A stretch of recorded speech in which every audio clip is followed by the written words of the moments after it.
This episode of the Inside Running Podcast is powered by Garmin and their Forerunner 965 GPS smartwatch, which goes beyond the basics, offering detailed insights into your running dynamics, VO2 max estimates, heart rate variability, recovery times, and much, much more. Visit garmin.com.au for more details.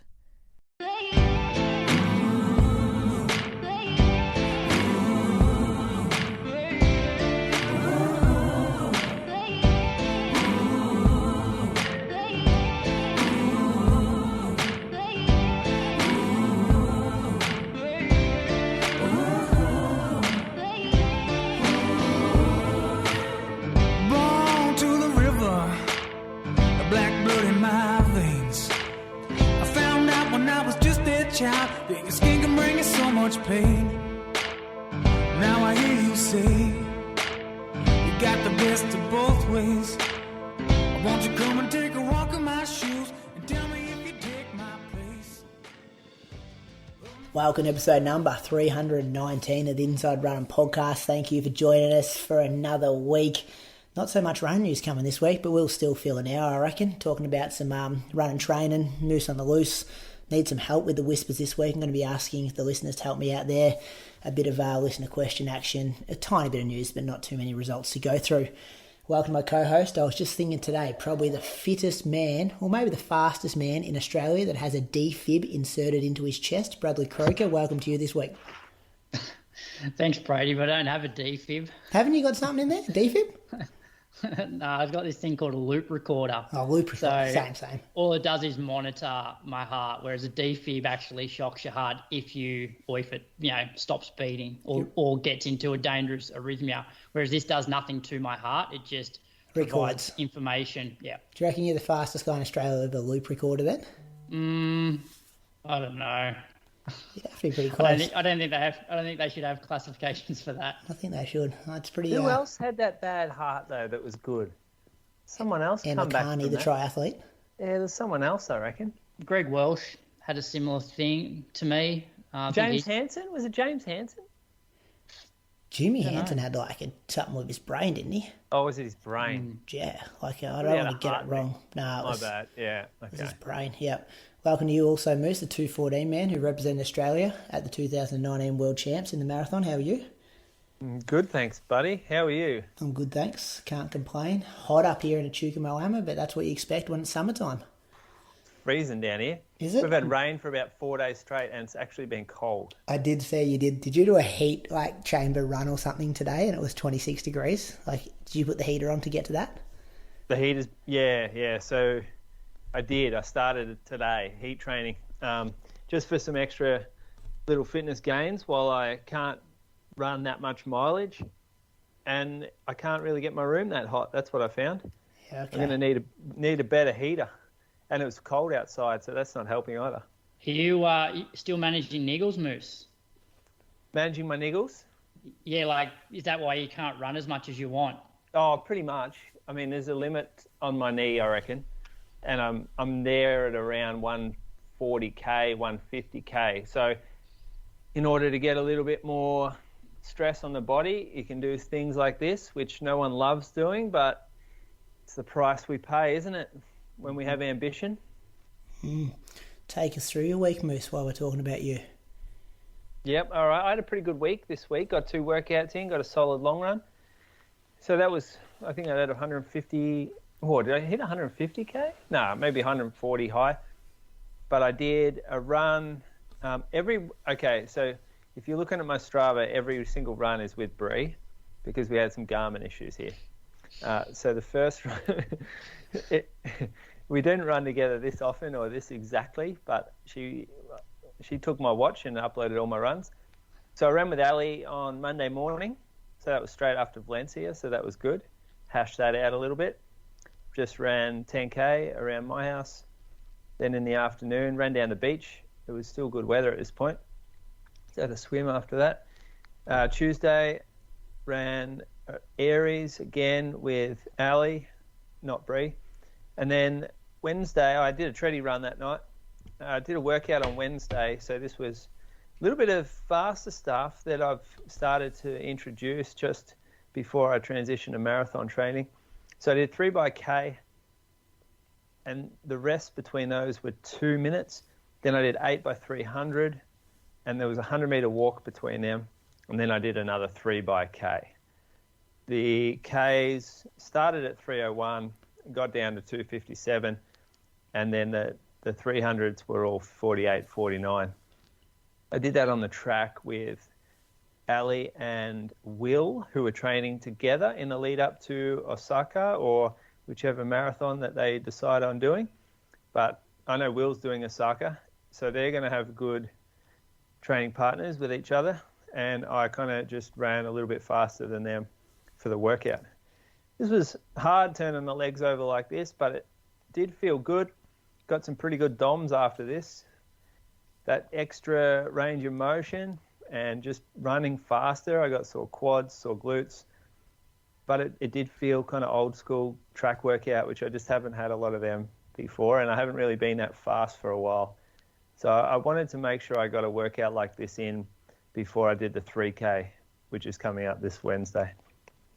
That next morning, is that next morning?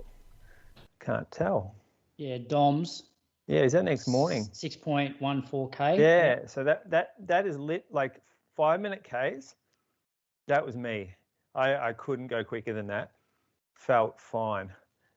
Felt like the right pace. That's kind of how sore I was. And then I did 8K on the treadie that night. Did a workout the next morning. I was still a little bit sore. Sore as in just DOMSy sore, not actually niggle sore. I ran with Toby and we did a workout 12-minute, 10-minute, 8-minute, 6-minute, all at threshold. We are in very similar condition at the moment to one another. So these workouts are really fun because we can run around the same threshold type effort and not have one person always wanting to go a bit faster and the other person having to fight to keep up. And so the reps were 3:21, 3:15, 3:13 and 3:18 pace with a bit of wind out there, which maybe created the last rep a bit slower, but also we started to fatigue and it was quite humid. 80%, it's not too bad really. But it was good. I liked it. I wore the Mizuno Rebellion Pro 2, which is one of the craziest shoes you'll ever put on your foot in terms of the dynamic it gives you from when you hit the ground to when you toe off. It's so weird and almost wacky and wonderful. It's wild. Nothing compares to it. Not even version 1, I don't think. No, it's more aggressive than version 1. Yeah, you notice the rear foot rocker way more. It's more, so it's a sharper angle, the rock points. So I think this one here is, I forgot the actual degree amounts.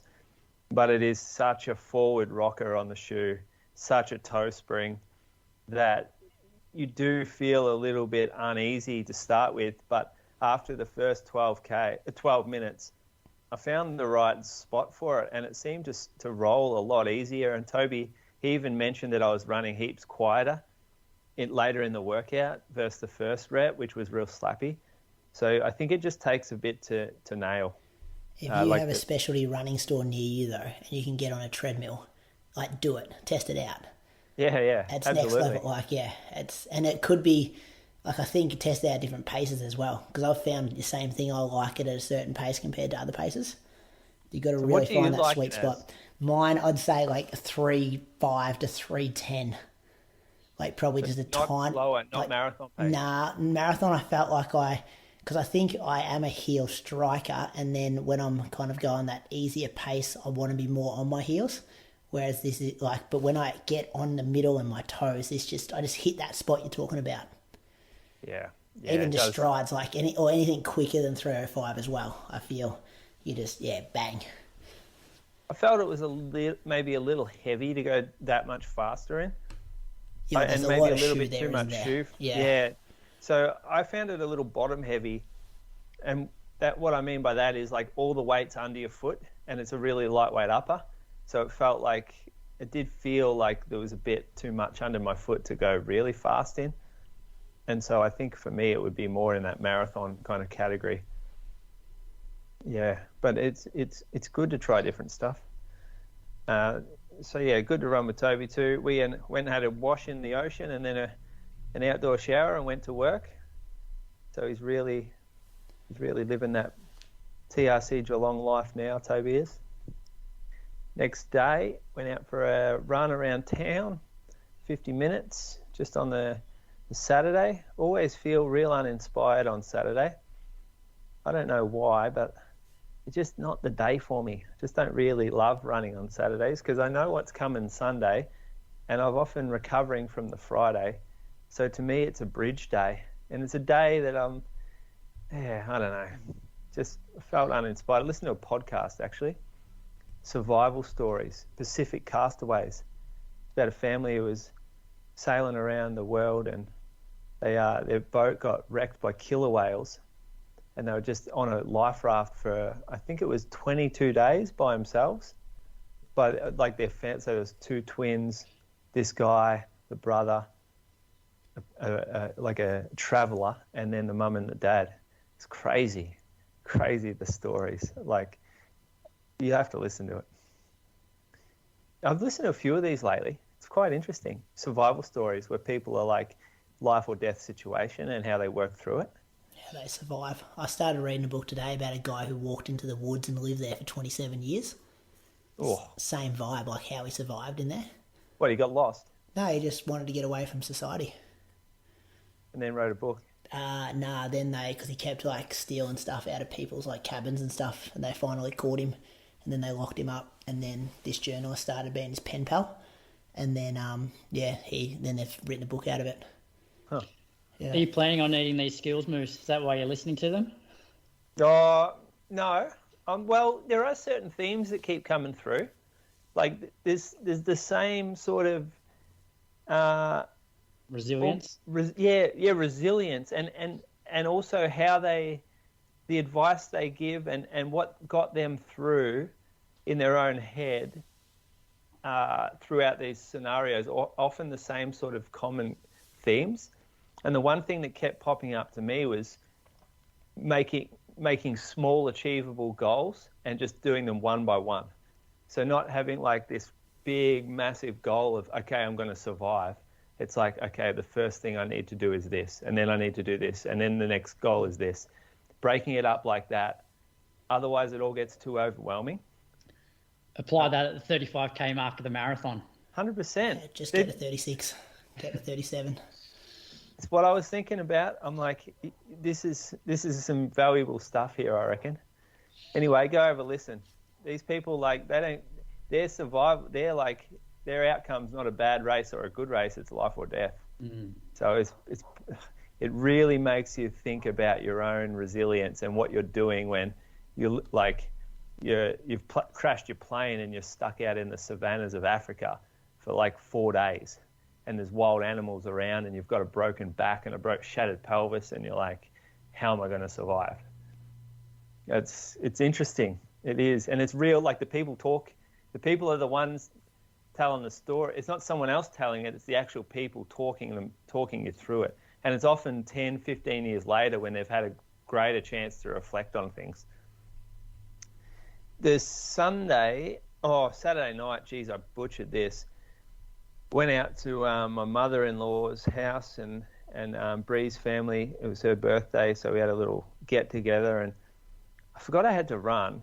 I got pizza on the way home, and I was like, went pretty hard on it. And then I realised, shit, I've got a double today. So I got on the treadie at 8:30 and it just felt like shit. Pretty disgusting. But it was only half an hour, so made my way through it. Listened to the monthly. Started listening to it anyway. Oh yeah, enjoy that. Big Kieran, our Norwegian mate, chat about his race. Kieran or Chriso?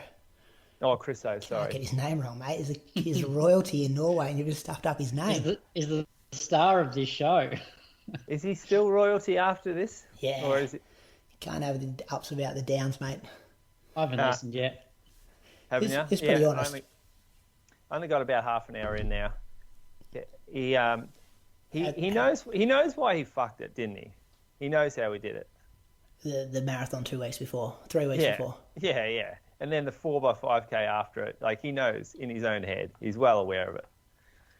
He just makes the same mistake every time. How good was the opening song? Yeah. Was it Betty Davis Eyes? Yeah. Yeah. What was the relevance there? I just come up on shuffle the other day and I thought, this is a good song. I'm going to put it at the start of this show. No relevance at all. Is that off Shallow Hal? I'm not sure. It'd be on heaps of movies over the years, wouldn't it? Yeah, probably. I ran Sunday morning. We had visitors to our group. So we had Craig Appleby. He was down from the eastern side of Melbourne. He came for a run. He did pretty well, kept up. Decent enough banter. Not great, but he doesn't get much practice out where he lives. And the Ivanhoe Athletic Club were down for a training camp. So we had about 10 boys jump in and a few girls off the back of the pack to start. And probably about 15 of them all up. And they handled themselves really well. So they ran 20K of our big loop. We got going on it, actually. So I started earlier with a few others just to get a few K in. And then once we picked up the other crew, we did start rolling, especially uphill. I'm looking at 1K here. It's 4:02, and the gap pace on it's 3:27. So that's pretty hard in the middle of a long run. Then we hit some trails. All up, I ran 2.5 hours, so 35.5K, 475 meters. So it definitely wasn't a hilly one for us. But it was pretty fast, so we made sure it was honest. So that, for me, the week, like, I felt good at the end. I had 3 gels this week, so not 4. And I felt good. And when I finished, like, my legs were feeling good.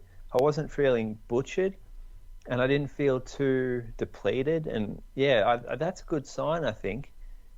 That's a good sign that you're getting conditioned to the long run.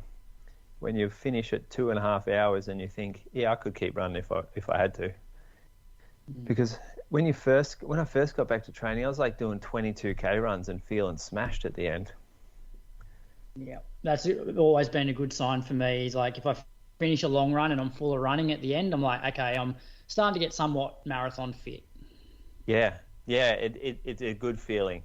And then Sundays, you can still actually do stuff rather than just be cooked on the couch all day. Yeah. How many K moves? 144, did you say? Did you say that? I don't know. I think I saw that before when I was scrolling through. I reckon it was more than that. Apple's fit. He'd be going pretty well. He's doing a Sarka as well, actually. Every man and their dog's doing a Sarka. Yeah, no one left in Australia. It's what I've been saying is it's the Valencia of the East now. It's flat, fast, got the deep packs, hard to get into now, but not that hard, not like New York hard where you've got to do some crazy lottery. It's a good one, I reckon. It's going to be good weather, good packs. Might have a party afterwards. What do you think? Yeah, I think so. Yeah, let's do a party like we did at Berlin that time.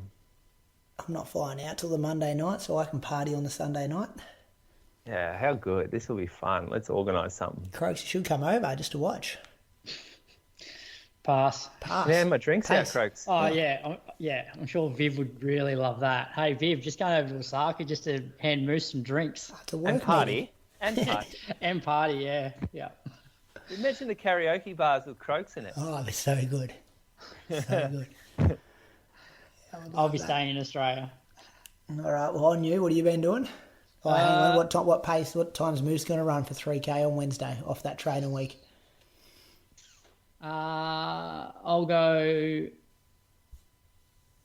8. Oh, I'm happy already. I was going to say I don't know. I'll go 8. I was going to go higher 8:30, 8:38. Jesus. I went 8:41 on the monthly. Are you serious? Yeah. That ain't happening. Come on. What's the weather looking? Are you doing it in the morning, early? Yeah, 6 a.m. stuff. All right, 8:44 then. That's getting closer, but I still. I think you'll be able to do that. Who you got? You, Toby. Who else? We got Ryan Cramry. Yeah. Kramers, Sammy Williams, jump in. Kieran. Oh, mate, Kieran is going no good. Oh, okay. No good at all. So that's the lead pack. Who else might be in the lead pack? Yeah, probably those three. Oh, Hutchie. Yep. Trade Hutchie will laps. jump in. We're racing, mate. Oh, we are racing. There's a lot of glory to be had here. Matty Gunther. He Nah, fit? not fit. Not Okay. fit. He's fat.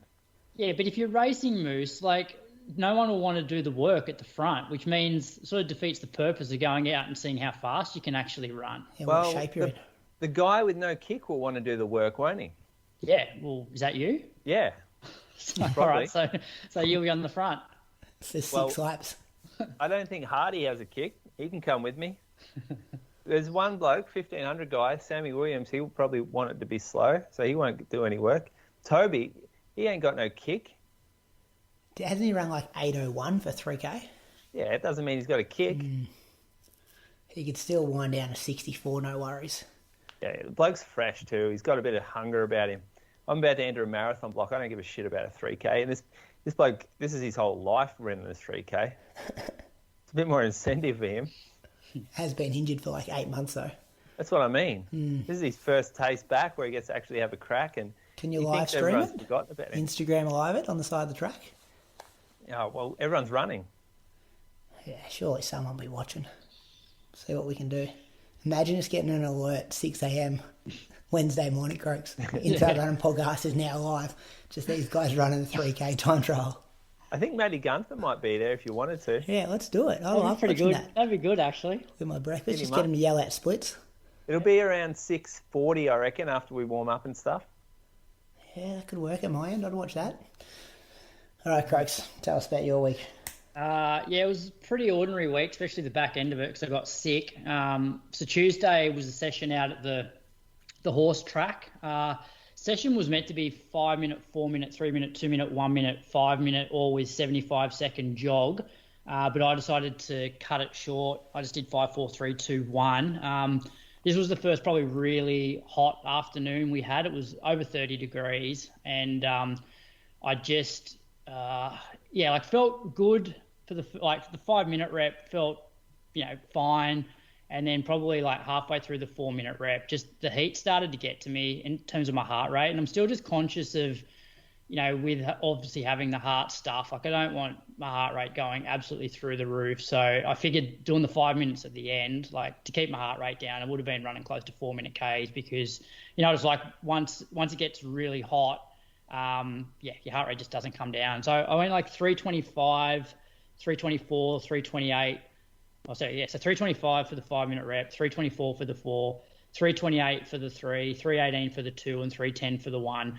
Like when it's cold, like this session, I normally like kick down probably 5 seconds a K each rep. But this one, I sort of just ran more just kept the heart rate somewhat under control. But in hindsight, like I probably should have just done this session off like standing recoveries. And that's the one thing, like we either will start doing some sessions in the morning on Tuesdays, especially over this, we did it last year as well. So Christmas into sort of mid-January, most people are on holidays. So you're better off training Tuesday mornings rather than sitting around all day to wait to train in the afternoon. So we'll probably do that anyway. But if it continues to be hot late January, we either train Tuesday mornings or just modify the sessions where the reps are off standing recovery, because if this was off standing recovery instead of jog, it probably would have been okay. But I was pretty proud of myself to actually just pull the pin after the 1 minute and just go, that's enough for me. So average 335s for that 20 minutes. That's a new Croaks, Brady, I reckon. I like that, yeah. Heart rate was still I averaged 166 for the whole session, but like I knew that last 5 minutes it just would have been just a death march. So probably after the 3 minute rep when I went 328, I'm like, all right, I'm gonna call it after the 1 minute, which then meant that I was able to run the 2 and the 1 like a little bit harder, knowing that that's all I had left to do. Anyway, that was Tuesday. Wednesday got out for my about hour, so I did 420s. 420s out at Mulligan's, 14K. And then Friday was my next run and the last run for the week. We went back out to a place near Stromlo where we did some sessions there earlier this year. where it's quite sort of undulating. So the session was 12-minute tempo, 2-minute 30 sort of solid jog, and then 4 lots of 2-minute 15 on, 75-second float. And so I got through like 7.5K at 3:38. They had a decent, like, not crazy amount of elevation. Like I got to 124 meters of elevation over that 7.5K. But some of the hills are quite sort of punchy, where you don't feel like you're moving up them real well. But like I think these sort of sessions are just so underrated. Like you don't feel great doing them, but when you finish and you start like then cooling down on the flat, like you feel amazing. And then if you do this for a month, we then go back to like Lake Burley Griffin on the flat, and you feel like you're absolutely flying. So definitely be doing a bit more of this sort of stuff, over summer. So what's the prescription of effort for that? Yeah, so I wanted, because we hadn't done a session out here for a while, and it's very easy to cook yourself on the hills. I wanted the 12-minute tempo to be super comfy, so almost like half marathon sort of effort. It's almost like a filler to just extend the session out to more like 30 minutes. But I sort of said, like, when you finish the 12-minute tempo, yes, we're jogging for 2.5 minutes, but within a minute of that jog, you should feel pretty good, and then you can hit the 2-minute 15 reps a bit harder. It's always hard because it depends on what part of the course you are, whether you're going up or down. But I sort of prescribe it probably more like, because it's meant to be off a float recovery, somewhere like maybe a bit slower than sort of 10K effort for the ons. But then the floats vary, because if you get lucky enough that you're doing one of the reps and it's predominantly downhill, and you get to the base of a hill for the recovery, it's like you're not going to float up that hill because you're going to cook yourself for the next rep. So it's more about that 75 seconds is just do what you need to do to get the heart rate back under control to feel strong in the 2-minute 15 rep. Okay. Does that make sense? Yep. Yeah. That was Friday, and then Friday night I started to get a sore throat, and I've been pretty much sick ever since. So went to the doctor today because I had the same thing after Gold Coast last year, about 6 weeks. I ended up with a bacterial throat infection, but I let it go on for way too many days before I started taking the antibiotics. I thought, I'll get on top of it early this time. And I went to the doctor, and she was like, it's a bit early to know whether it's bacterial or a virus. And so, if it's a virus, it'll just clear up in the next few days. But I've got a script for antibiotics if it doesn't clear up in the next couple of days. But this afternoon, I've definitely started to feel a bit better. So hopefully I can start jogging again. Yeah, just listen to the body. Yeah. It's good though. You shouldn't try to push through that. No, I want to test out my new watch. Oh, yeah. Yeah, that's exciting, isn't it? Garmin Forerunner 965. So I tested out mine yesterday for the first time. You've had one for a while, haven't you, Moose? No, I had the 265, which is like a model down in terms of features and like, I guess, how technical the watch is. Okay. So I've had a couple of runs now with the 65. I mean the 965, not the 265, and yeah, it's been a treat. I've just been wearing mine to bed because I haven't been able to run, just to get some like heart rate variability data and also just some sleep data. But I hope to test it out tomorrow. You Be then interesting with the sickness too. Didn't test it out in the bed? No, not in the bed. Too sick, mate. So we're putting K's in that watch to review next week, is that right? Yeah, we are reviewing it next week. So thanks to Garmin for their support of the Inside Run podcast. Looking forward to going deep in that review next week, because I've got a few things. I'm taking notes every run I go on at the moment. Pretty whiz bang watch though, isn't it? What about Moose? I had a massive fail, so now Bree's got all of the Strava crowns around the surf coast. Local legends and Strava crowns, and she probably won a ton of challenges too if she entered them, like the mileage challenge and the fastest whatever K challenge. And yeah, she's going well actually. I hope she turned off her Strava notifications. There'll be some angry women out there. Yeah, that'll be the best, is watching them fire up. What about Moose as well, Croaks, with Nath in the group chat? Like, he's like that old Uncle Boomer who, like, needs help with technology. Yeah, one of those guys. First message was, Because it was yesterday, Sunday. Nath, do you work Sundays? Help me out. Turns out he does work Sundays, boys. He does, yeah. It's every day, Nath. He'll be invoicing you, Moose. Yes, he was good. He didn't fix it though, did he? No, he didn't. More from Nath later in the month, I think. Let me tell you about my week, fellas. What did I do this week? Oh, yeah, I'd raced that last Sunday. I was just tired off the back of that Zatopek weekend and that race and the travel and going away on school camp. I don't think I told you how hard school camp was, Moose. He could never survive a school camp, Croaks.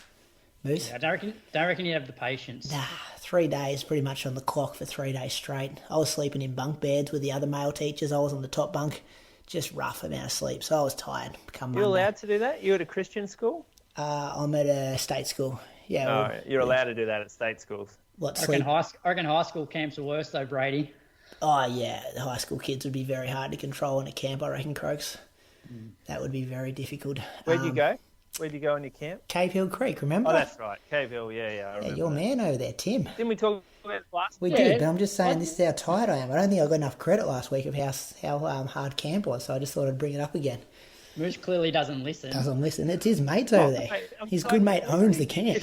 Where'd you go on camp? Oh, didn't we talk about that last week? Yeah, no shit. Camps do you go on, mate? It sounds like you're on a holiday the full time. That was the one camp. Anyway, I was tired starting this week. Monday, 15k at 4:40s in the morning, and then 7k in the afternoon at 4:48s.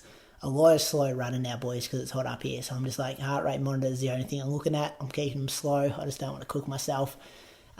Tuesday, I don't do a workout after a Sunday race, but because I kind of backed off a bit Sunday and I wanted to get back into the weekly routine of like doing a workout Tuesday and then going to the gym and then another workout Friday, I really wanted to do something. So I'll call this like a C type workout. I just did like a 12k tempo run, average 325s, heart rate average was like 155, started to creep up a bit towards the end. I just felt it was enough that it wasn't going to tire me out too much, but not too much that I was going to end up in a hole. So, yeah, that went all right. 7.5k in the afternoon at 4:37 in gym. Wednesday, 90 minutes at 4:29s, and then 7k in the afternoon at 4:46s.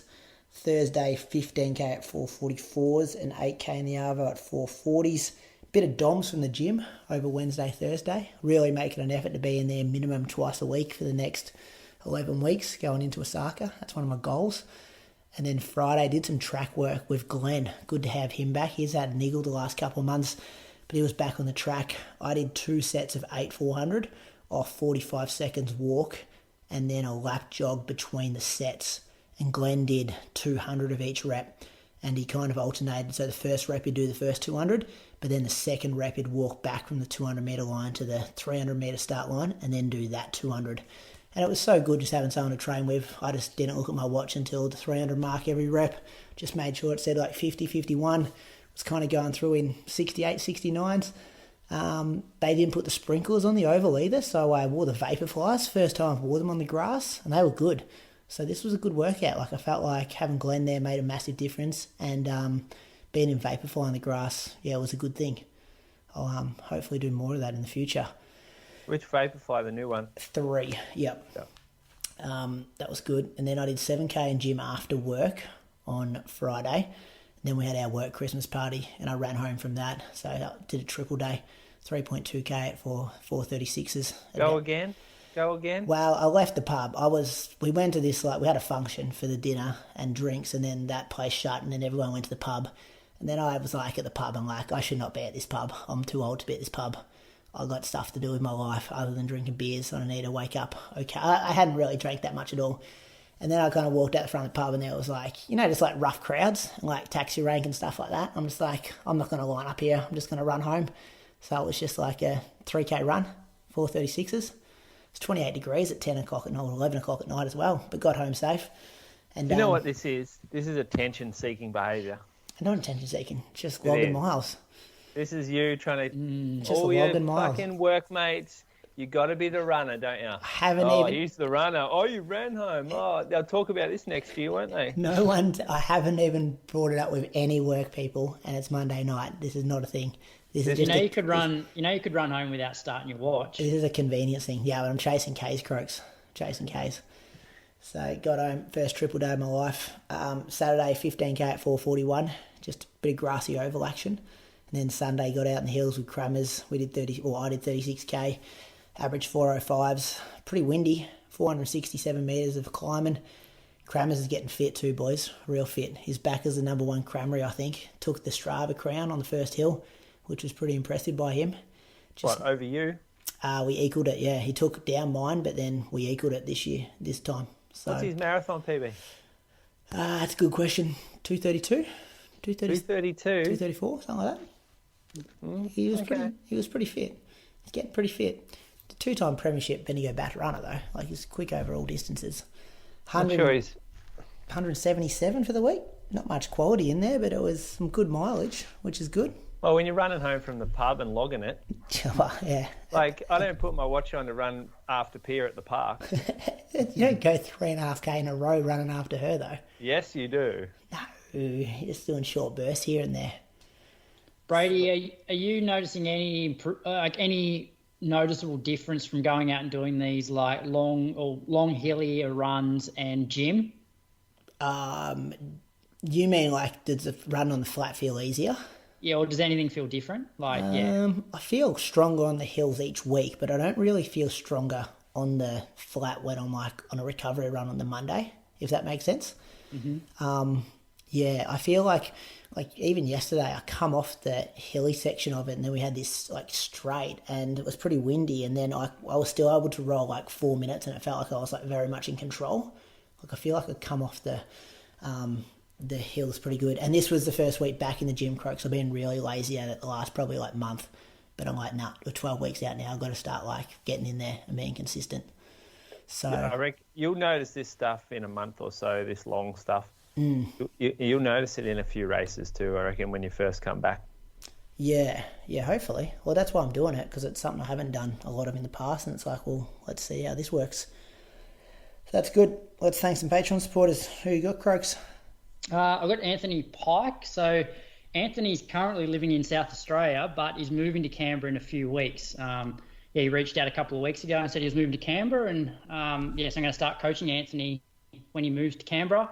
He's works for the Air Force and he has PBs of 18:28 for 5K at the Glenelg Classic, 37:58 for 10K, 85:11 at last year's Adelaide Half, and 3:08 at last year's Melbourne Marathon. So thanks for your support, Anthony, and I'll meet you in a few weeks. 2:59 after a bit of coaching from Croaks, I reckon. Get the 3:08 down. Every Canberra runner now goes to Croaks, I reckon. I reckon he is back as the number one coach down there. Up there. Well, yeah, he's really fought for it, fought hard for it. Cam Myers, that third place at the Zatopek meet. Like maybe if he won that, Dick Telford would be back number one, but I reckon Croaks has got it. Please. How many did Croaks have at Zatopek? How many do you have down there, mate? Next year. Keeping our powder dry. Who you got next year? Who do you think a year out's going to be running at Zatopek? I don't know. You got some good juniors. No, I got a guy. Rob Wilson? Rob will be there. No, I don't know anyone running Zatopek next year. Okay. Moose, who you got? I've got Tony Halley. He's from Ivanhoe East. He actually is one of the guys who set up this little run on the weekend with the kids and us. So he works for Southern Cross Underwriting. I think that's to do with insurance. I couldn't quite understand it. Yeah. He ran 18:37 at Torquay Parkrun 2018, 82 minutes at 2010 Sydney Morning Herald, and 2:51 at the 2010 Christchurch Marathon. Now, I reckon that is right because he's part of the Midday Milers crew, and they all used to go to Christchurch back in the day. They used to do big group trips over there. I reckon that year would have been around when maybe Paul Martinico was running pretty quick, maybe 2:22, 2:24 over there, something like that. He ran Warrnambool Parklands Parkrun a few times, both in 2021 and 2022. And he has a daughter, Olivia, I believe it is. Jesus, I've taken a bit of a shot in the dark there, but I'm pretty sure that's Olivia. And yeah, he I'm not sure if he coaches her. I think another fella coaches her. Maybe Cyril might coach Olivia. Again, take another punt here. But see him round AV, see him round Anglesey.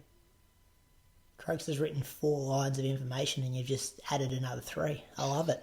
That's what happens when you're part of the running community, mate. That's a coincidence that this name was there and you ran with. He was the one organising that stuff on Sunday. Well, I gave Moose this one just purely because of the Torquay Park run. I thought there's a chance that Moose might know this guy.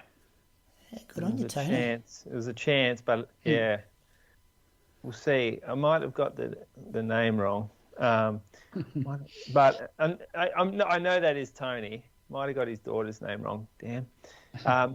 He's you often see him run around town. He brings all his other wealthy buddies down who have holiday houses down in Anglesey. Midday Milers, real wealthy crew. They're all white collar people. Good people though.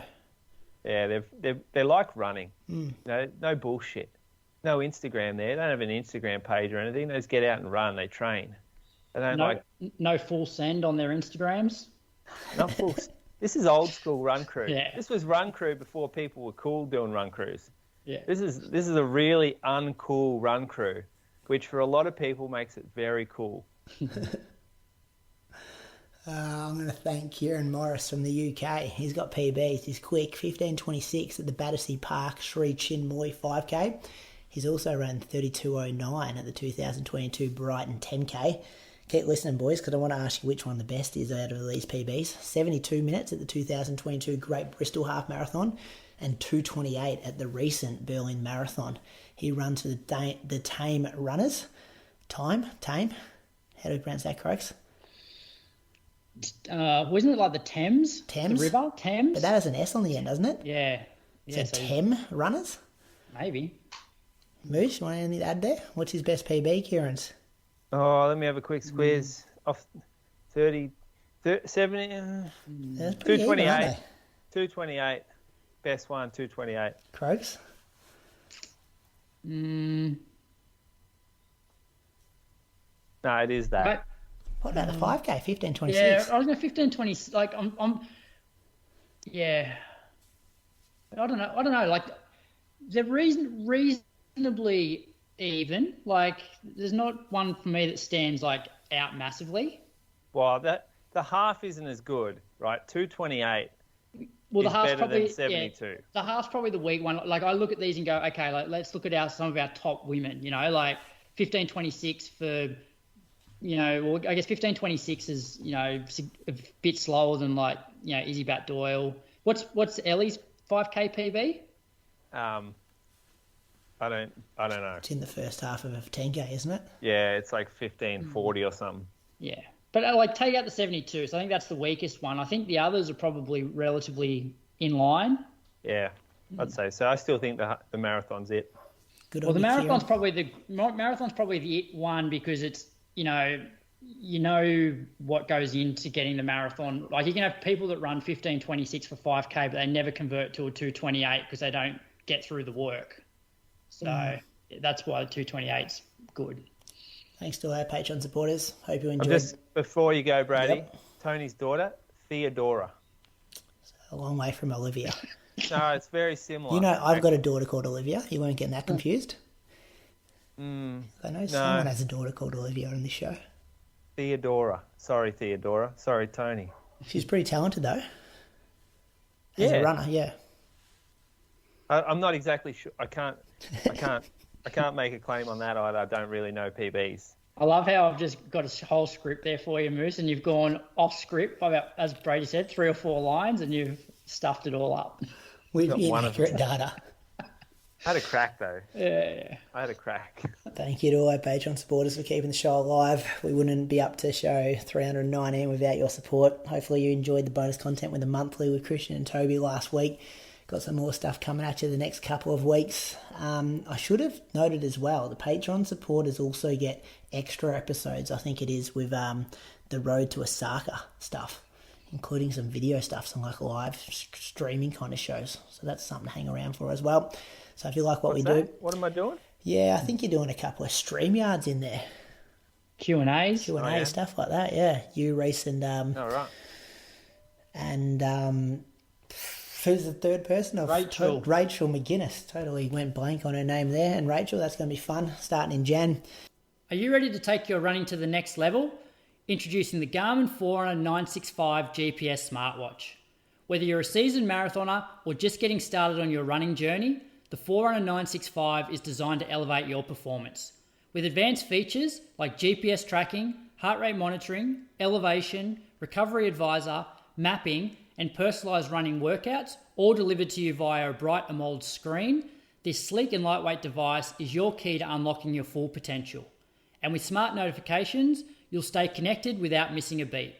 Receive calls, texts, and app alerts right on your wrist so you can stay in the zone and focused on your run. Worried about battery life? Don't be. The Forerunner 965 boasts an impressive battery life of up to 23 days in smartwatch mode, ensuring that it will keep up with you every step of the way. Upgrade to the Garmin Forerunner 965 and experience running like never before. Visit garmin.com.au for more details. Let's go to some running news, fellas. European cross-country champs happened yesterday. Did you see the course? So muddy. I did see some photos. No Jakob as well. Obviously, he's a bit injured at the moment. So this is big over in Europe too, isn't it? Do you reckon European champs, they take that more seriously than Com Games for the European countries that are in both?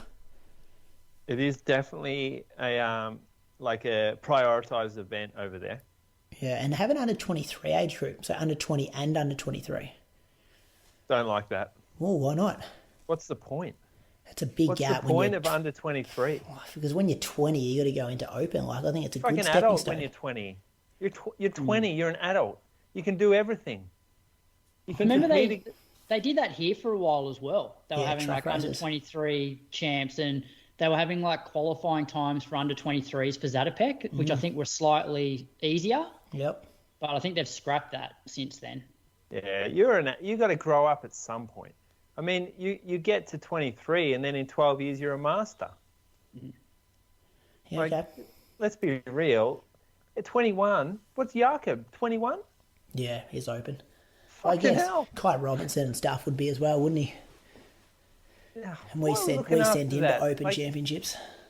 That is unbelievable. Can you grow up? You play football when you're 19 against grown men, Yeah, look, I got it wrong. but Yeah, you can't run Nick against. Daskos, You can't best run player when in you're the league. 22 years old. I'm with Run you, against- Moose. I'm with you. You've convinced on me this. as well, to be honest. Yeah, You've convinced me. Good arguments. Stick to this stuff, not girls' names that you don't know, Moose. Yeah. You're much What a way stronger to at this. confuse things, though. What a way to dilute the fields as well. Yeah, I don't mind that from you. If someone over there can tell us why they do that, let me know. Yann Shrub, he got the win from France. Magnus Tuve Mivan from Norway was second, and Robin Hendricks from Belgium was third. Henrik Ingebrigtsen was 12th, a significant name there. Belgium won the team score with 20. How many people have they, Croaks? 4? Just 3. 3 across the line for 20 points. Where you finish in the race, that's how many points you get. France was second, 26, and Norway third with 32. Karoline Grovdal, how many has she won in a row, Bradley? Do you know off the top of your head from Norway? She's won a 3. few of these. I think it's 3 I Yep. saw today. She got the win. Nadia Cialetti, there's an I in the end there, from Italy was second. And Abby Donnell from Great Britain was third. Know much more about Abby Donnelly? Haven't seen that name before. I don't know. Never heard of it. Sorry. No. Yeah, that's a big medal though, isn't it? You reckon? Yeah, I'd say so. A name I I've don't never heard of. Have you heard of the Nadia Batacleti? No, but I would say that my knowledge of Britain distance running is much better than Italy. So I saw that The first time I saw her was at the road running champs recently. It might have been the 5. I think it was the 5K where she was like quite competitive for a long way. Abby's But, ran yeah. 32, 10, 15, 42, 70, 31. So, yep, some times there. Great Britain and Northern Ireland come a draw for the win, 18 points. No, sorry, they run together. Great, so it's Great Britain and Northern Ireland is Yep, 18 points for the win. Spain second, 37, and Belgium third, 38. Did anyone see any of the footage? No. Just thought we'd put some running results. Struggling for content this week, legends. This is what we're talking about. I watched the teams relay last year. That was pretty good to watch. You didn't put down the team's results here, but I can. I can. No, don't worry about it. I've got it open. But yeah, it's a mixed relay. Yeah. So I guess a bit like So France won that. Netherlands was second, and Great Britain and Northern Ireland were third. And there was 4 seconds between first and third. Yeah, that's exciting. Yeah, actually, I think Great Britain were in front, and they got run down in like the straight basically. Yeah. Yeah, okay. Moose, you got some news here about Athletics Australia winning Member Federation Award. Well, yeah, apparently we're going to give them a pump up, AA. So the Member Federation Award was given out by World Athletics, and it recognises a member federation that has distinguished itself in its accomplishments throughout the year, and as a result, positively contributed to the growth and profile of the sport. 6 federations were shortlisted for this year's award, each nominated by one of the 6 area associations, before Australia was selected as the winner. So, highlights of the year for the AA as being this nomination was hosted World Cross and Oceania's first World Athletics Continental Tour Gold meet, Maury Plant. Nation had its best ever world champs in Budapest, claiming a total of 6 medals, 1 gold, 2 silver and 3 bronze, and finished joint 8th on the overall placing table. So, big pat on the back for AA. Good on you, Athletics Doing Australia. Good things, AA. Really progressing the sport well. You have to agree with all that too, wouldn't you? Like, Bathurst was good. Maury Plant looked good. They were facts, weren't they? Yeah. And they were all the medals come from field ones. Field probably had a race walking one.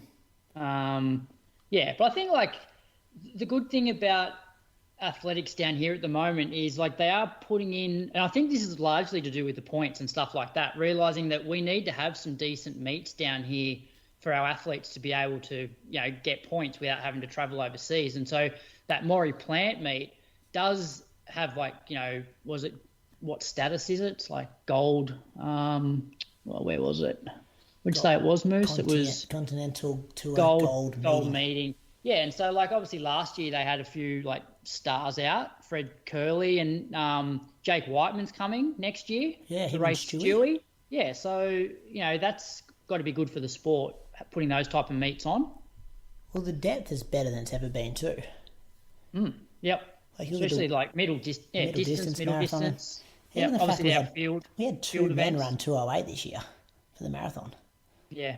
First time that's happened in a while. I think the sport's in a pretty good place. And look, the reason why I put this stuff in is because World Athletics are end of year awarding different awards, and so tonight is the probably while we're in bed they'll announce the women's athlete of the year and the men's athlete of the year, which we'll go through who was nominated for those and maybe try and predict who we think will win. But we've also got the International Fair Play Award, Moose, which do you want to let us know who got that one? Fuck, it is a quiet week, isn't it? It is. Jesus. All right, so the International Fair Play Award went to Letesenbet. Letesenbet. Or just Gidey. Gidey. Letesenbet. Has anyone actually read her name out before? Letesenbet, isn't it? Yeah. You're chucking an extra syllable in there. You got to work on the I'm pronunciation. just reading it as it's written. Letesenbet. Still, funny name. Gidey. So Gidey's fair play moment occurred at the 10,000 metres at the World Champs. After she secured silver, Gidey went back to comfort the Netherlands' Sifan Hassan after Hassan's dramatic fall on the home straight. So very noble of her. Yeah. All right, so we'll quickly just go through the men's and the women's finalists, which by the time people actually listen to this show, they will have announced the winners. Should we do that then? Is it worth doing that? I don't know, maybe. I'm more interested to see who you guys would award, who you would give the award to based on what these athletes have achieved this year. All right. And how you'd rank. Would you put more weight on a world record versus Diamond League champion, world champion, that sort of thing? So we've got for the women, Tigst Asefa from Ethiopia who runs the marathon. She won Berlin and is the current world record holder for the marathon. We've got Femke Bol, who runs the 404 hurdles. She was the 400 meter hurdles world champion and has the world indoor 400 meter record. So she did both of those this year. Sharika Jackson from Jamaica runs the 100 and 200, world 200 meter champion and 100 meter silver medalist, and the Diamond League 100 and 200 meter champion. Faith Kipyegon, so the 1500 mile and 5K. She was the world 1500 meter and 5000 meter champion. World records at 1500 meters, the mile and 5000 meters. And then the last one is Yulima Rojas from Venezuela, who is in the triple jump. She's the world champion and the Diamond League champion. I reckon this is pretty easy, actually. It's easy. It's Faith Kipyegon. Faith Kipyegon 100%. It's like let's go to the men's. 2 world golds and 3 world records in a year. Yeah. All right, men's. We have Neeraj Chopra from India in the javelin, world champion and Asian Games champion. Ryan Krauser from the USA in the shot put, world champion and world record. Mondo Duplantis from Sweden in the pole vault, world champion, Diamond League champion with a world record. Kelvin Kiptum for the marathon, London and Chicago marathon winner, marathon world record breaker. And Noah Lyles, who's from the US, runs the 100 and 200. He's the world 100 and 200 meter champion, world leader and undefeated in 6 finals at 200 meters. This one's a bit harder. It's for me, it's Krauser, Duplantis, or Kiptum. And I say that because they're all world records. Yeah. And then Calvin can't win the marathon world champs because he does the world record instead. Well, that was the path he chose, Brady. That's what I'm saying, yeah. Let's pull Kiptum out. I'm pulling him out because we're talking about world athletics athlete here. We're not talking about the Chicago Marathon or the World Majors runner of the year. So let's pull him out. Let's go to Mondo or Ryan. I don't know. They're both world champs. They're both world records. Well, and Duplantis is the Diamond League champ as well. League champ, did he? Yeah, but that's the same thinking that you can say with Chicago and marathon major wins. Why? Like it's just another thing off to the side. It's world athletics though. I feel like Mondo wins everything, and him breaking a world record's not as special because when he breaks a world record, it's just his own record. Does it smart, doesn't he? And so I don't know. Centimetre at a time. So I'll go Ryan Krauser. All right, done. I'll back you in for that. Calvin Kiptum for me. I know he won't win it because they don't like him, but he should win it. Listen to the question, Croaks. All right, so looking back at your running, is there a period in time you enjoyed most, i.e. when you were part of a particular group or ran well for a year or so? And that comes in from Crystal. Just before we move on, our end of year awards better be better than what we just did for the last 5 minutes as well, I reckon, boys. Hey, we actually care about them. We're not talking about shot put. We're not talking about pole vault. We'll make that a bit more interesting in a few weeks' time. What was the moment, Moose, when you just enjoyed, period of time when you enjoyed running the most? Look, outside of training camps, which is training camps are a different level. But if you just take normal life and running, there was a time in Ballarat when it was just running a lot with a very good group, with a great bunch of crew. We had awesome times together. Every run was hilarious. And we would Saturday arvos, we'd have beers, we'd run from the shop. I'd have a couple of beers at the shop afterwards, and then we might even have dinner together, and partners would come join us.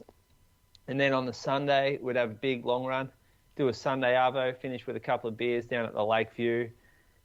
That was it. That for me was probably the best. I mean, lately I've been really enjoying our group here, but I reckon at that point I was fitter and had a lot more ambition, and the ceiling was higher for what I could do, and it was a great time for running for me. Go back and listen to the first 50 episodes. That would be you talking about that. That probably would be, Documented there. What about you, Brady? Yeah, hard question. Like, I try to see the positives in each moment of your running journey, like different periods. This is going to sound weird, but I really enjoyed when COVID hit and everything got locked down, and Archie and I were just training the house down, which is probably a bit silly because there was no races, but we were just in sync and murdering 2 workouts a week in a long run every single week. And something about the simplicity of just training. That's all you had to think about. You didn't have to think about racing, didn't have to think about tapering or recovering. It was just really locked into a good routine. I did love 2 of my really good mates were when I first got into running when I was 15, 16. And I still talk to one of them pretty daily at the moment. So that was fun being running with him. But we were doing 30 or 40k a week. So I got fond memories of that time as well.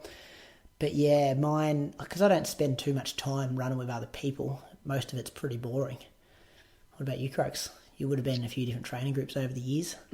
Yeah, so all the training group stuff's fun, but when I used to get really excited was when I could see both in training and races that I was having breakthroughs. You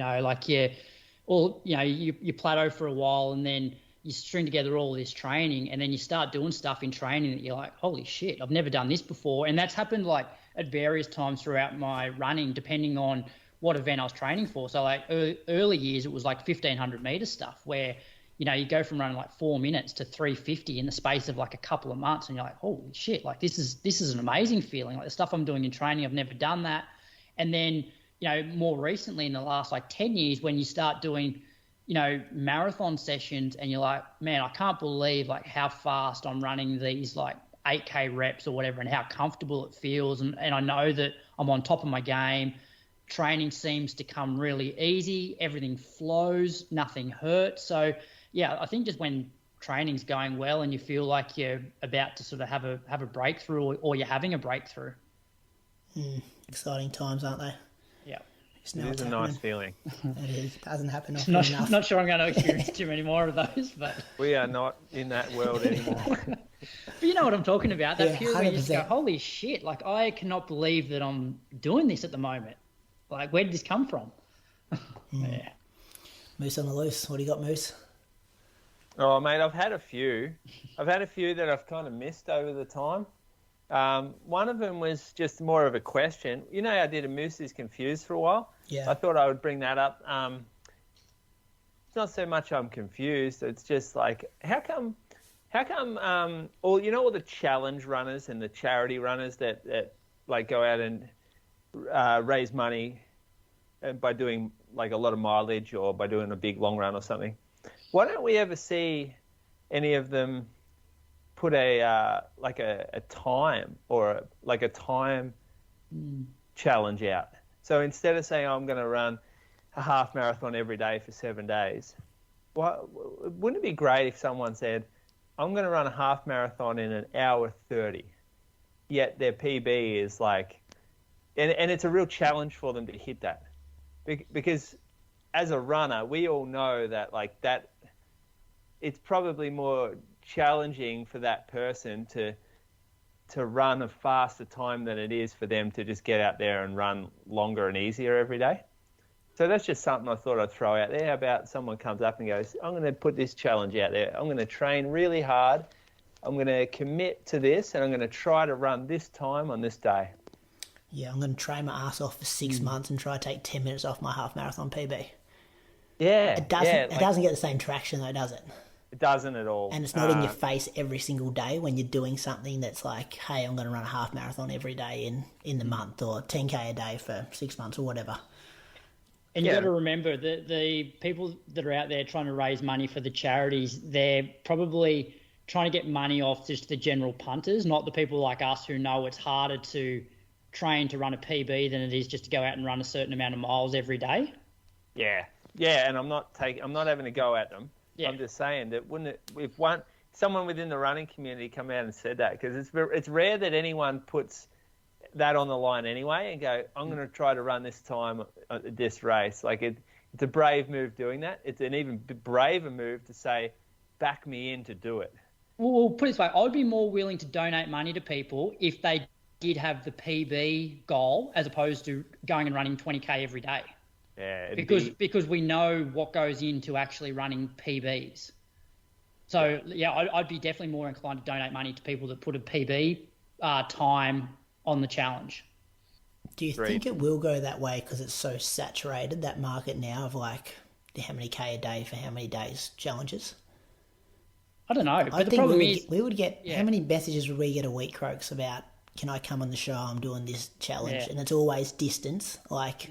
I want to promote it, and you feel bad. Like, we've just kind of got that blanket that it's like, if you have one of those on, it's kind of like, which ones do you say yes to, which ones do you say no to? It's really difficult to choose. Yeah. But we get, it constantly, wouldn't we? Like, it's very saturated, that we do get quite those challenges. Yeah. So that was one, and then the second one, it pisses me off a lot more, is that we're involved in this sport running, and I think it is the only sport in the world where low-level, inexperienced, no-knowledge rookies can come out and become running experts in 2 to 3 weeks because they have a social media following. And they actually have an influence on people. And they turn into gurus overnight. And that there's this area of our community or a culture in running that the running influencer is out there, like changing people's minds about what they should do in running and influencing them in negative and bad ways from what I see anyway. It's fucking crazy that our sport just accepts that and it's part of it. Like, for instance, let's compare. The closest sport we have, I reckon, is cycling. Probably the closest sport to running. Would you agree? Yeah, I don't know a lot about it, but yeah. Are you talking, like, I suppose, from a training point of view? I guess so. Both aerobic, yeah. Yeah, well, I mean, it's hard to find another sport so similar. Well, all right, firstly, we'll do cycling. Can you think of any, like a cyclist, right, a hobby cyclist? Say your mate who gets on the bike and rides down Beach Road a few times a week. They start an Instagram account, and all of a sudden, they're giving out training advice to new cyclists, but they actually don't know what they're doing. It would never happen. It just, like, people would go, well, what do you know? You've got no history of coaching. You don't have a scientific, like, physiological training or knowledge. You haven't been an athlete yourself. Why the fuck would I listen to you? But why aren't people doing that though, Moose? Because I know, like, let's say, for example, I wasn't running and I was doing cycling and I wanted to get into cycling. I'm going to go and pick the brains of people that are good cyclists or know the sport, not just somebody I see on Instagram. That would be the first person I go to. 100% you would. And if you looked at a page and go, oh, this person's got a cool Instagram, and you'll go, well, what are they actually doing here? Do they know what they're doing? How do I know that they know what they're talking about? Whereas running, it's just like, I saw an Instagram page today. It's like fucking, I don't know, 20,000 followers or something. The bloke's gone, oh, full send and hang on. That's how we do it. And he dropped 40 seconds a K or something like that throughout a half marathon. And he's going around saying how good it is. And there's all these people getting up in the comments, fucking awesome run. Oh, what do you do for recovery? Oh, what's your pre-race meal look like? I'm like, this is not the guy you asked. 90 minutes for a half marathon too? Was it 90 minutes? Yeah. 90 minutes or something. Like, that's whatever. I'm not having to go at 90 minutes. No, neither am I. But the fact that he's getting treated like he's... Yeah. And treat them as if they're some kind of guru. But look, and there are 90-minute runners who are gurus out there. Yeah. Like, they're either... No, I didn't mean the time. I didn't mean the time thing. I meant the way he executed it. And but that's the thing. Yeah. You run 90 minutes for the half, but you have all of your K splits within a few seconds of each other. Like, that's how, that's a guru. That's how you run a smart race, not slow down 40 seconds a K towards the end. Moose, I'm a bit older than you. Can you explain to me the whole full send thing? Because I've seen it a fair bit on social media, and almost, like, I get it that it's give it absolutely everything, but it's almost like you write that by putting that, are you tougher than somebody that doesn't put full send but runs a smart race and has like a small negative split? Right. Is that what it means? I don't understand what full send means. I think, well, when someone says full send, I don't exactly know what they're talking about, but a lot of the time when someone says that, you then look at their results and they've gone out like at a ridiculously unrealistic pace and blown up. And it's like, oh, full send, ride or die. Like we had a got to leave nothing out there kind of thing. That's not how running works. I feel like I've been so soft because I've never really run that way. And the craziest thing is that it's created this problem where if someone runs an even split, or if they run a slight negative split, they're developing like what if syndrome. Or maybe I didn't go hard enough at the start. Didn't send it enough. Yeah, maybe I didn't test myself enough. Just half sent it. Just put half a postage stamp on. Is it really having a crack if you don't blow up? Was I brave enough? Like, that's... Again, it's not how running works, and I think there's that running influencer that's sort of taken over here and is influencing people the wrong way and getting them to do stupid shit like that. Question: Do they already have a profile before they get into the running space, or do they start with nothing and get into running and then build it up? I would think option A. Like you reckon that they transition to running? They've already got a profile and then they get into running, become the guru, already have the audience. They're not the guru because what they've done in the running space. I got no idea. I can think of a few people in this position that I think of, like, come to running and already got 10,000 followers and then start giving out running advice. Who? And got found out and then they come to running. Maybe. It's frustrating to see because a lot of, like, I saw one the other day. It was a guy, he's got like every shoe on the planet. He reviews shoes. He's like a 3-hour 20 marathoner, and he literally, everyone in the comments is like, oh, what do you do for recovery? That was the question that popped up a heap. Oh, what sort of training would you recommend for this or this? Like this guy. He has a following because someone decided to give him shoes because he has a lot of followers. It's like the followers. It's like what comes first, the chicken or the egg? But then, how do we fix it? Like I was thinking the same thing when I was at that fun run last Sunday morning. I think I had did I say 8,000, 10,000 people? And then I'm looking at half empty stands at Zadapec. I know how you fix it. You want to try and educate people that if they want to be good at something or want to learn about something, you go to people that know about it. Yeah. Like it doesn't matter what it is. Like I remember, I don't know what episode it was. I remember I was talking about back in the day that I'd love to go gold mining. It's like if I want to go gold mining, I'm going to go and find somebody who's experienced at this shit, not just some Instagram page where I see a guy with a pan and just listen to what he listened to. Yeah, but there's a problem somewhere. It's not working. You know what I mean? Otherwise, you look at some of our best runners. How come they haven't got the same amount of followers that these influencers do? Like, they're the most credentialed people. They're the best at it in the country. They go to the Olympics. They set Australian records. But yet, you know what I'm saying? So there's a problem somewhere. Doubt, though. There's no doubt that the influencers that we're talking about, that we're frustrated with, have the personality to pull it off. And the camera skills. They've got a following. They it's can all clean. edit. They're pretty. They're usually like photographers or videographers or something as well. Yep, they can speak well, good-looking people. They're obviously really confident when they say something. So they're very good at that. And if we have runners that do those same things, then they're going to pull that off too. But the question is, do they want to do that? Probably not, because they'd be a little embarrassed. Like, a lot of them would be, I reckon. Well, most top runners I know won't put stuff up before a race saying I'm going to full send tomorrow. They just let their running do the talking. Yeah. Don't need to talk about it before the race. Just go and race well. Let their legs do the talking. Yep. So do elite athletes need a team to create content for them?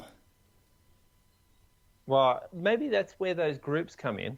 Because the groups seem to put out good content because there'll be someone who's doing the work for the group. Like a Bowman Track Club has their own content and I'm thinking creation. like the On Athletic Club, they're normally pretty good at that stuff. There's always someone around taking pictures, and it looks like Melbourne Track Club lately have always had someone out taking photos of them. Like, they're getting the content nicely. someone else is kind of doing the work promoting them for them, and it seems to work pretty well. There's also going to be the argument that, oh, this is good for the sport. Why are you picking on things that are good for the sport? It's encouraging more people to do it and exposing them. It's because it's unhealthy information that's being given out. It's not helping people. Like, that's the problem that I have right now. It's not healthy for that runner who's following the advice, from the advice that I've actually seen. Yeah, that's a scary thing. That was like, you sent me something today and had like 4,500 likes. And I'm like, that's frightening.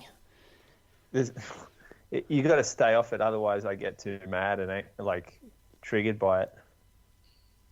Good one though. Because I do think content creation is important for elite athletes. It's gone are the days where you can just let your legs do the talking. That doesn't work anymore in 2023. Well, unless you're at the top, unless you're at the Galen Rupp level back in the day, you know that guy. But that's back in the day. You don't think that, like, if you had someone on that level winning Olympic medals, he has to do social media these days? In America, yeah, I think he'd be fine. Why in America? Because I just think the contract would be so big from Nike that he's just like, nah, I don't have to worry about that other stuff. So in Australia, let's just say, who's Stewie, right? Yeah. Let's just use Stewie because he would be one of our biggest athletes. Have you been following Stewie's socials? Yeah, I follow him on Instagram. I see the odd, he's an ambassador for the Melbourne Cup Carnivals. Oh, yeah. Does he make content? He's not making. Not really, no. He doesn't, does he? No. But maybe go for someone more in the middle, because Stewie's might be in the same situation. His contracts and appearance fees and all that do the work. But he's not offering any knowledge to help people who are out there want to be influenced, though, are they? So they're going, you know what I mean? So, like, they're going to the Australian record holder. Has he got an Australian record at the moment? 3K? 5K? 3K? Yeah, 3K. But they're going there and there's nothing there. Yeah, I'm looking through his Instagram now. He's not replying to comments about how he recovers and stuff. Yeah, but that's not his responsibility. Is that what you're saying? Well, no, I don't think it is his responsibility. And if you look at other sports, I don't think like the top golfers in the world are out there, giving tips on social media about how to play golf better. No, they're definitely not. NBA players aren't doing that. Nick Dacos isn't doing that. Yeah, but this is where those running influencers are coming in and taking that audience. But there's golf professionals. Like you go to a club and you go to a golf pro to improve your golf. You don't just go to some Instagram guy and have a look at what he does. I'm sure there would be, but if I want to improve my golf, I'm going to go to a bloody golf pro. The point you're trying to make, Moose, is there's a big slice of the pie of people gathering information on running is coming from shit sources. Yeah. Shit sources. And more than other sports. Well, check your sources. We're just not like other sports. And just because they got 20,000 followers doesn't mean they're good at giving out running advice. Good at giving out running advice, exactly. Jeez. Yeah. Why are we the only sport that does that? That's what I don't know. But if you think back I'm thinking back now to when I first started running, and this was social media. This was pre-internet. And one of my downfalls, I think, early on with my running was I never really knew how to train. My first experience of, how you should exercise was my senior PE classes where it was frequency, intensity, and it's all right, you need to go and do stuff 3 to 4 times a week, 70 to 80% heart rate. That's how you sort of get fit. So I just jump on the treadmill, pump it up to 16k an hour and run 6k. I had no idea how you train, but the problem was there wasn't the internet to go on to. There was probably a few running books. So unless you knew somebody who was a half decent runner, you had no information whatsoever. So that was one extreme. Whereas now, and so it wasn't until I then got put in touch with people throughout my running journey of top coaches or groups that I started to actually learn how to train. But now it's gone the other way where there's so much information out there, but 90% of it's probably shit. Yeah. Well, Maybe depends where you're looking. the lesson should be, let's just stick to the maybe just go find a coach. Coach? Is that what you recommend? Just do some research. Yeah, that's not Instagram Reels. Well, if you're clicking on them, then just go a bit deeper. Type their name into Google. Type their name in, what's that website we use, Croaks? Raceview. Check their PBs. Not the about PBs. PBs, Not the right? PB. Yeah, I know. You know, PBs. not their You're PBs. obsessed with this I know. PB thing, aren't you? I shouldn't have said it. I knew when I said it, it was the wrong thing to say. Check their running history, how long they've been in the sport, what are some of the events they've done, that kind of stuff. Scroll down their Instagram feed and see what they've been doing. Where'd they come from? Training philosophies, that's important. Training philosophies. Yeah, ask Craig much of that. Yeah. We went around in circles. I don't think we got any answers, but I think we had a decent conversation. Well, I think if you're taking advice from people that are saying go out hard and slow down in a race, like they're the people you shouldn't be listening to. I think that was, what you're trying to get at, Moose. Don't take advice from those people. Got carried away here, but yeah. It was a good conversation. You guys took care of it. I think so. Whispers, I need some help this week. I said at the start of the show. Got a message on Patreon from NH. I don't know what that stands for, but thank you for writing in, NH. Brought some stuff to my attention. I need some help from the audience out there to tell me what we've done wrong potentially here. He wrote, are you guys on the nose with Athletics Victoria? Can't help but notice other pods getting Instagram reposts, but just now on my Zatopek survey, other pods are also mentioned in how did you hear about the event? No other media outlet has ever even done close to the positive effect on Australian distance running that you guys have, nor the international reach. Not sure why the big dogs don't appreciate and promote this too. Then I looked into it, boys, and there was a survey saying, how did you hear about Zatopek? And it listed a couple of podcasts, but not ours. And it said, like, was it emails? Was it print media? Was it word of mouth? Was it Athletics Victoria Instagram page? So one, I'm going to give them the benefit of the doubt. They must have just not heard of us. We've been going for 6 years. We talk about their events every single week. We have over 8 million downloads. We've interviewed some absolute legends from Victorian and Australian and international distance running over the years. So maybe whoever came up with the survey just didn't know we existed, or someone doesn't like us and they've left us off the survey. You're right, though. I know Zach even approached them just saying, hey, how much do we have to pay for a repost? And they don't even reply to him. So I deep down actually do think it's probably our authenticity and our honest opinions, and which we present on this show unfiltered because we want the best for the sport. And I think we probably have annoyed someone over the years, and we've got a black line through our name. Any thoughts on that? But whisperers, let me know. I'm sending it to the people out there. Or if you've got someone in the building. I'm confident you're right. I'm confident that you're correct in that. We've talked about cross country every week, the good and the bad. That's the thing, and I reckon that there's a few organisations out there that just don't like to hear it, or that don't like to hear the negative stuff. But it's not like we're going to talk about that. That's fine, and we don't need to. I would rather quit this podcast and end it than have to for fucking reposts and that kind of thing, Brady. We don't need that shit. Why would we need that? I know. I don't say we do need it. We've got the backing of our Patreon supporters and our massive audience that let the show of the people, Moose. So as long as we got the people in our corner, I'm happy. I was confused and baffled when I saw that message come in and asked for the link and checked it and thought, no, this cannot be right. I'd like to think that we had a bit to contribute to the crowd. That was a few people in that audience may have heard about Zatopek.